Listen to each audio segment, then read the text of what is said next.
নমস্কার প্রিয় দর্শক, আমি সবুজ। আজকেও চলে এসেছি আপনাদের জন্য নতুন একটা এপিসোড নিয়ে। আশা করি আপনারা সবাই ভালো আছেন। আপনারা যারা আমার দর্শক তাদেরকে অনেক অনেক ধন্যবাদ। কেননা একটা কথা আপনাদেরকে না বললে নয়, প্রতিনিয়ত আপনারা আমার ভিডিওগুলো দেখছেন, পছন্দ করছেন, কমেন্ট সেকশনে গিয়ে কমেন্টস দিচ্ছেন, আপনাদের মতামত দিচ্ছেন। সেটা আমার মনে হয় কাজটা কোথাও সার্থক আমার কাছে। আপনারা তো দেখছেন, আপনাদের জন্যই তো আমি কষ্ট করে ভিডিও বানাই। তো আজকে যে সাবজেক্টটা নিয়ে ভিডিওটা বানাতে এসেছি আর কি, আমার মনে হয় এই ধরনের সাবজেক্ট কোনোদিনও কেউ ভেবেছে কিনা সন্দেহ আছে। এই ধরনের সাবজেক্ট আপনারা কোনো সোশ্যাল নেটওয়ার্কে কোথাও খুঁজে পাবেন না। আমি যাদেরকে নিয়ে আলোচনা করছি তাদের মধ্যে আমিও পড়ি হয়তো। আজকে আমি কথা বলবো যে বাংলা সিনেমাতে একজন রিভিউয়ারের কতটা ভূমিকা আছে। এটা আজকে আমার সাবজেক্ট, এটা আমার সাবজেক্টের টাইটেল আজকে, যে বাংলা সিনেমাতে একজন রিভিউয়ারের কতটা ভূমিকা আছে, কতটা আজকালকার দিনে বিশেষ করে একজন সিনেমা রিভিউয়ারের, একজন ফিল্ম রিভিউয়ারের আমার মনে হয় বাংলা সিনেমাতে যতটা দায়িত্ব থাকে একজন প্রযোজক টাকা লগ্নি করে, একজন ডিরেক্টর আর তিনি দায়িত্ব নিয়ে সিনেমাটা সম্পূর্ণ করেন পরিচালক হিসেবে, আর্টিস্ট তিনি অভিনয় করেন, সিঙ্গার তিনি গান করেন, মিউজিশিয়ান যিনি মিউজিক ডিরেক্টর তিনি মিউজিক কম্পোজ করেন। তাদের যেমন প্রত্যেকের একজন টেকনিশিয়ান যেমন আর্টিস্ট বন্ধু তার একটা কাজ আছে, একজন টেকনিশিয়ানের যেমন কাজ আছে, আমার মনে হয় একজন ফিল্ম রিভিউয়ারের কিন্তু এই সিনেমাটার প্রতি ততটাই দায়বদ্ধতা আছে। যদিও সে মানে কোনো রকম সে প্রমোশনের জন্য কোনো পেমেন্ট পায় না, যতটুকু আমি জানি আর কি। তবুও আমি মনে করি একটা সিনেমার মহড়া শট থেকে শুরু করে একটা সিনেমা হল রিলিজ পাওয়া পর্যন্ত প্রত্যেকটা ইভেন্ট নিয়ে একজন রিভিউয়ার যেভাবে সিনেমাটাকে প্রেজেন্ট করে, যতটা দায়িত্ব নিয়ে গুরু দায়িত্ব নিয়ে যেটা করে, এবং সিনেমা হলে দর্শক নিয়ে যাওয়ারও কিন্তু আমি মনে করি যে একজন রিভিউয়ারের কিন্তু অনেক দায়িত্ব আছে। রিভিউয়ার কিন্তু চাইলে কিন্তু সিনেমাটাকে জীবন দিয়ে কিন্তু সে কিন্তু একটা সিনেমাকে কিন্তু, বললাম না, প্রযোজক পরিচালক আর্টিস্ট তাদের যতটা দায়িত্ব থাকে, একজন রিভিউয়ারও কিন্তু দায়িত্ব নিয়ে বিনা পারিশ্রমিকে সেও কিন্তু সিনেমাটাকে প্রচুর প্রচারের আলোকে আনার জন্য কিন্তু সেও কিন্তু অনেক চেষ্টা করে। আমি সাবজেক্টটা নিয়ে আলোচনা করতাম না, আমার একটা আমি একটা ফেসবুকে স্ক্রল করতে করতে একটা জিনিস আমার মাথায় আমি দেখলাম, সামনেই আসলো। আমার কোথাও বলতে অসুবিধা নেই, কারণ নাম তো আমার কোনো অসুবিধা নেই, কারণ আমি কাউকে প্রতিযোগী বলে মনে করি না। যারা ইউটিউবে কন্টেন্ট বানাচ্ছেন, যারা সিনেমা রিভিউ করছেন, আমি কাউকে প্রতিযোগী বলেও মনে করি না, কাউকে শত্রু বলেও মনে করি না। আমি জানি সবাই সবার নিজের নিজের কায়দায় কাজ করছেন, নিজের নিজের ক্যালিতে কাজ করছেন। যার কন্টেন্টে জোর থাকবে সে অবশ্যই এগিয়ে যাবে, যার কন্টেন্টে দম থাকবে না সে পিছিয়ে পড়বে। এটা একটা নর্মাল ব্যাপার, এটাকে নিয়ে আমার শত্রুতা করারও কিছু নেই।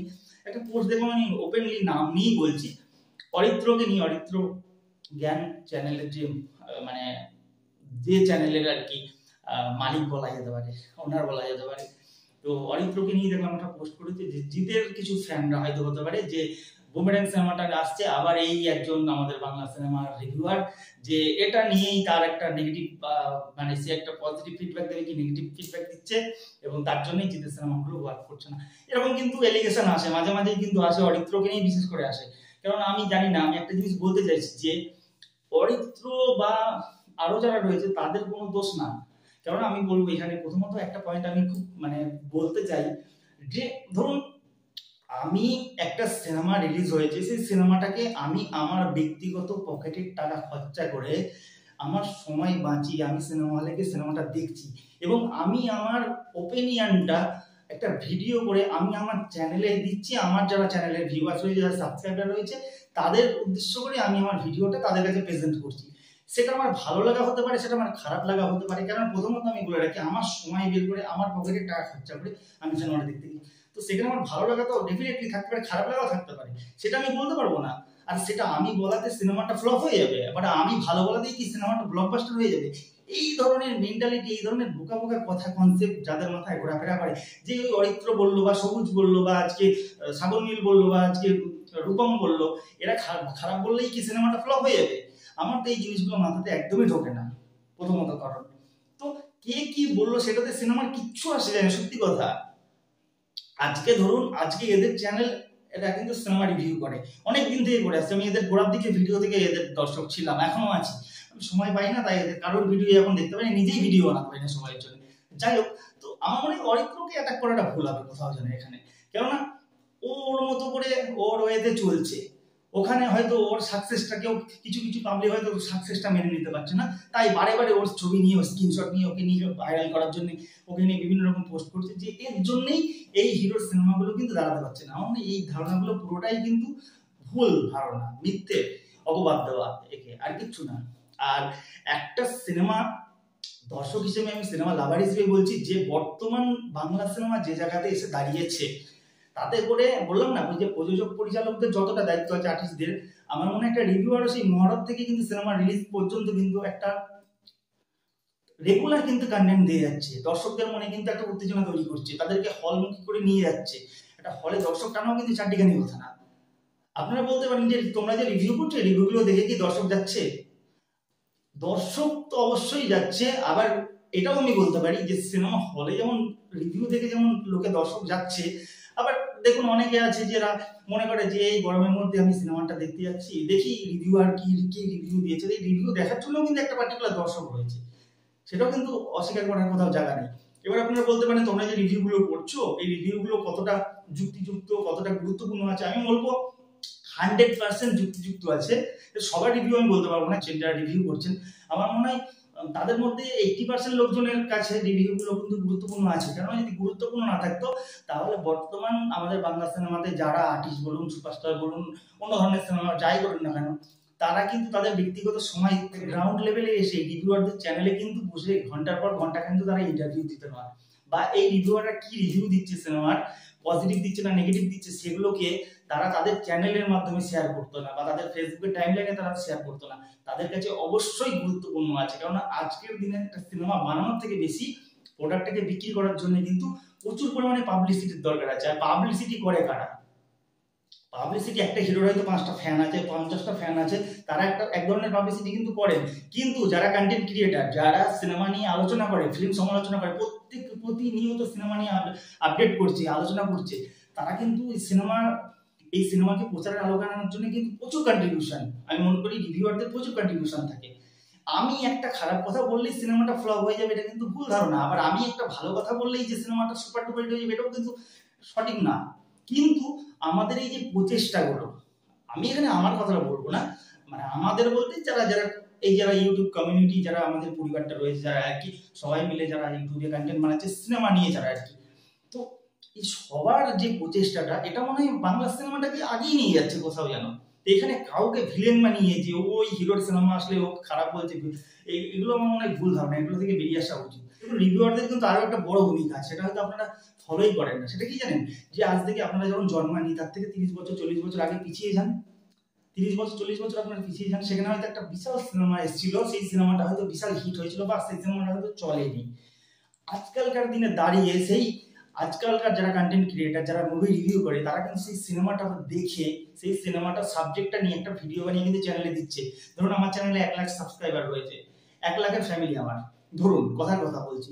তো আমি যখন সিনেমাটা, সেই 40 বছর আগেকার সিনেমাটা রিলিজ হয়েছে, সেই সিনেমাটা নিয়ে যখন আমি এই কন্টেন্ট বানাচ্ছি, যখন রিভিউ করছি, আমার চ্যানেলে যারা দর্শক কিন্তু তারা সেই সিনেমাটা সম্বন্ধে তাদের কোনো মানে কোনো আইডিয়াই নেই, তারা সিনেমাটা সম্বন্ধে জানেই না, নামই জানে না হয়তো। ধরুন আমাদের কথার কথা, এখানে বাংলায় খুব ব্যবসা সফল ছবি, সেটার ছবিটার নাম হচ্ছে বেদের মেয়ে জ্যোৎস্না।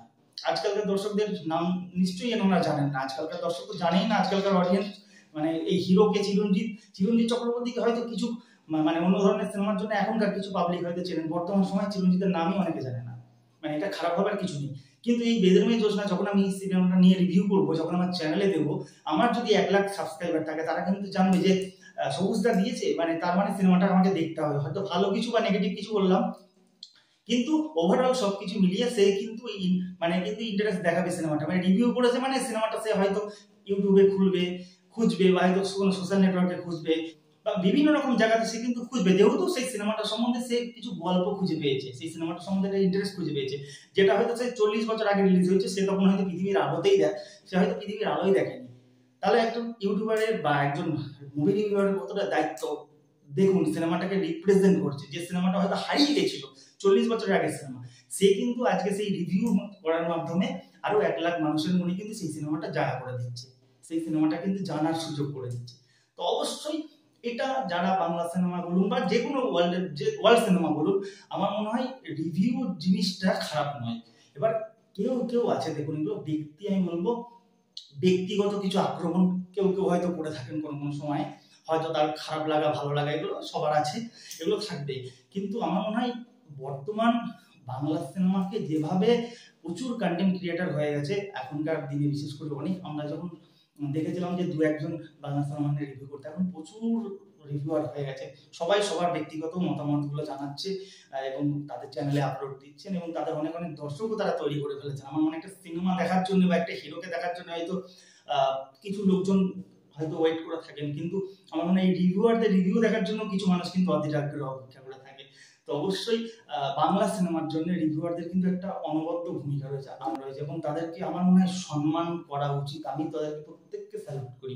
মানে আমি নিজেও কাজ করছি রিভিউয়ারদেরকে নিয়ে, বিশাল কিছু সোশ্যাল নেটওয়ার্কে ওই রকম ভাবে কাদা ছড়াছড়ি করে আমার মনে হয় কোনো লাভ হবে না। কেননা রিভিউয়ারদের কথা রিভিউয়াররা বলবে, সিনেমা সিনেমার মতো করে পারফর্ম করবে, ভালো বলে সিনেমা ওয়ার্ক করবে, খারাপ যদি সিনেমার দম না থাকে সিনেমা ফ্লপ করবে।